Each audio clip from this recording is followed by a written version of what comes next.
Hi, Leanne Donoghue-Tamplin here. Many of the ways we act now or the beliefs we have about the world are things we learned in our childhood by the way things were modeled to us by our parents or by the people who were close to us, and by listening to the people around us, friends, family, people you knew. What happens is you hear those things or see those things over and over again, and you start to think that that's the way things should be. The really good thing about that is clearly beliefs and thoughts can change. They're not permanent fixtures.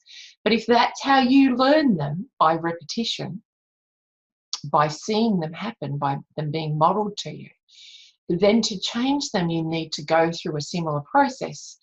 And instead of having the beliefs that you've kind of learned, create new ones that you want by repetition and by seeing those different ways of acting. So that's how patterns start, and how you change them is, so if you notice that there's a pattern that you don't like, something you do and you don't like, that you automatically react in the same way every time. Firstly, notice that it's happening, and then think about where it might have come from. Where did I learn that from? Was it this person or that person, or was it where I lived? Is that how I learned to do that particular thing?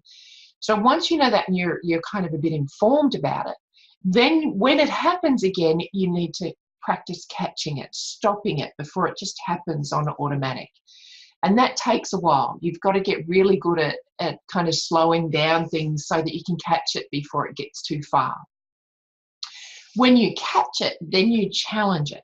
So if you catch that you're thinking a particular way and you think, wait a minute, I don't think that's what I really want to do. That's more like what my mum did, and I don't want to think like that.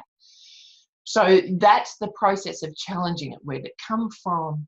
I don't think I want to do that. I don't think that's really based in reality anymore, and I want to change it. There's a lot of different ways that you can challenge it and question it, and undermine, take away some of its power.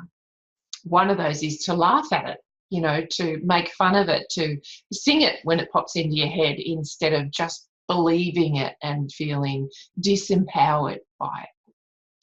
So I'll give you an example. Let's say that you often find yourself saying yes when you really want to say no. So a friend asks you to do something, you really don't want to do it, but you feel like you've got to say yes. And when you realise it's something you'd like to change, you're kind of sick of compromising yourself all the time.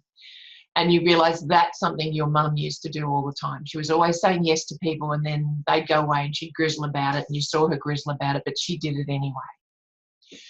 So if that's something that you want to change, then you go through a process of noticing when you do it. So next time someone asks you to do something and you say yes, now, you may not catch it before you've said yes. You might actually say yes.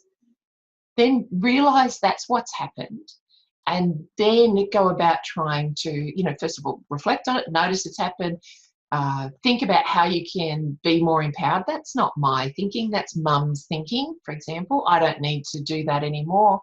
I don't think my friend is going to dislike me if I say no.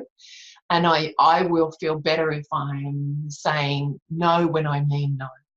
So then you might call your friend back and say, look, I'm really sorry. I said yes, but what I really want to say is no. And your friend and you will have a conversation about that. And I'm sure that will end up fine. If it doesn't end up fine, you might want to consider whether you've got the right friend.